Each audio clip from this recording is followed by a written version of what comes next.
اگه تو هم دوست داری بازی اسشادلی با رفیقات بازی کنی به صورت کاملا رایگان، تو این ویدیو همراه من باش. سلام، خیلی خوش اومدید به این ویدیو. امروز اومدم بهتون یاد بدم بازی اسشادلوان رو با این قیمتی که تو استیم داره به صورت کاملا رایگان بازی کنید. نسخه فولش رو و حتما این گیم رو توی کلیپ های اینستاگرامی، کلیپ های شورت ویدیو یوتیوب و شاید یوتیوبرهای بزرگی که بازی کردن رو دیدید و من امروز اومدم بهتون آموزش بدم که اینو چجوری به صورت کاملا رایگان نصبش کنید. بدون معطلی بریم سراغ ویدیو. شما نیازه وارد سایتی که براتون میذارم بشید که اسم سایت گلد تیمه. من چندین سال دارم از این سایت دانلود میکنم و به نظرم بهترین سایت همین سایت گلد تیمه و مشکلی نداشته. این به هیچ وجه تبلیغ نیست، این طبق تجربه خودمه که تو این چندین سال دارم از این سایت دانلود میکنم و پولی هم نیاز نیست برای دانلود بدید بجز پول اینترنت. شما وارد این سایت میشید، سرچ میکنید، توی این قسمت سرچ میکنید اسشادل یک و میرید پایین تر. اینجا سیستم مورد نیازتون رو زده. پایین تر که میرید نوشته آموزش آنلاین بازی کردن اسشادل، روی قسمت آبی رنگ میزنید و تبلیغش رو میبندید. یه چند ثانیه که صبر کنید. این وسط ها یه چیزی هم بهتون بگم، من چند وقت پیش 2 تا ویدیو ساختم، پارت 1 و پارت 2، که آموزش آنلاین بازی کردن تمامی بازی استیم که پولیان رو گذاشته بودم و الان اومدم به صورت تخصصی آموزش بدم بهتون که چجوری بتونید همون کار رو انجام بدید.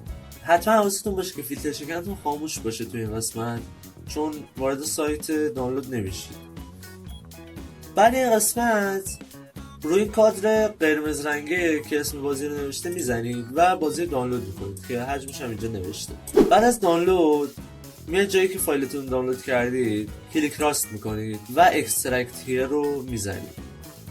وقتی که استخراجش کردید یه پوشه بهتون میده که بازی توی این قسمت هست و میتونید روش کلیک کنید و وارد بازی بشید. ولی قبلش حتما به این نکاتی که میگم باید توجه داشته باشید. اول از این که شما باید توی برنامه استیم اکانت داشته باشید و آموزش ساخت اکانت استیم هم براتون گذاشتم، میتونید برید نگاه کنید اگه بلد نیستید و شاید هم خیلیاتون اکانت دارید و دارید این ویدیو رو نگاه میکنید، چون برای آنلاین بازی کردن حتما نیازه که تو استیم اکانت داشته باشید. در ادامه نیازه شما یه نت نسبتا قوی داشته باشید و با هر کسی هم که میخواید بازی کنید باید به اون فرد بگید که به همین صورت بازی دانلود کنید. بعد از اینکه وارد بازی شدید این قسمت به علاوه رو میزنید و میتونید اینجا ببینید که رفیقتون رو میتونید اینوایت کنید، یا از اونجا یا از این قسمت. برای مثال میاید اینوایت تو گیم رو میزنید. من برای مثال رفیقم رو اینوایت میکنم، رفیقم اومده برای مثال تو لابی و نیو گیم رو میزنم.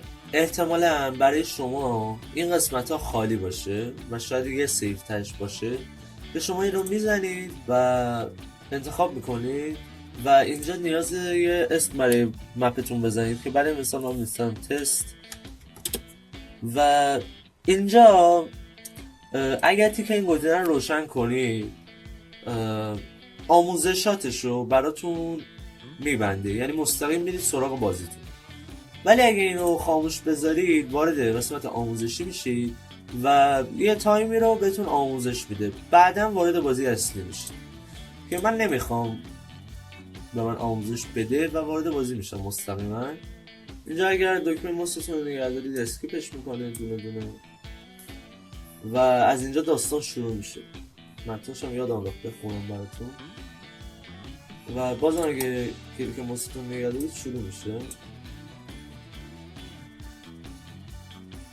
اینجا باید اسکینتون رو بسازید، حالا چه مرد چه زن یا هر جور میخواید. بله اینجا وارد بازی میشید، بهتون میگه FPSش از قبلا خیلی بهتر شده، یعنی اگه نگاه کنید توی این قسمت 54 FPS من دارم میگیرم. حالا وارد جای بزرگی بازی بشم یا وارد جنگل بشم FPS اون قدم افت نکرد، در حد 10 FPS ولی منی که سیستمم کارت گرافیک 1650 داره یه مدت تو این بازی لگ میزد و الان به خاطر ریکورد احتمالاً این وضعیت من که بازم FPS پایینه ولی خیلی بهتر شده. یعنی در حدی بهتون میگم که من در حالت عادی بازی میکردم 20 تا 30 FPS میگرفتم ولی همچنان با این گرافیک و سایه داشتنه به نظرم خوبه. شما میتونید اینا رو بریزید آشغالی خودتون پول میده.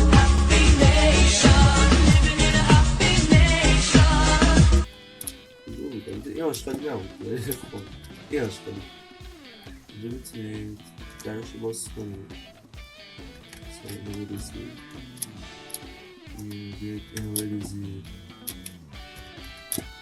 یه مثلا سورنگ اینم بریزید سیگار اینم بریزید بعد این دکمه میزنید اینجا بهتون پول میده $7 هم نارده برای این پول مقدسه. و یه نکته دیگه هم بهتون بگم شما شاید نتونسته باشید رفیقتون رو اینوایت کنید و رفیقتون مثلا وسط بازی شما اومده شما یه دکمه استوک رو میزنید یا اون دکمه اسک رو میزنید وارد این قسمت میشید از این قسمت به علاوه رو میزنید رفیقتون رو دعوت میکنید به همین راحتی. مرسی که تا اینجای ویدیو همراه من بودید. اگر از ویدیو خوشتون اومد حتما لایک کنید ساب کنید و تا ویدیوهای بعدی فعلا خداحافظ.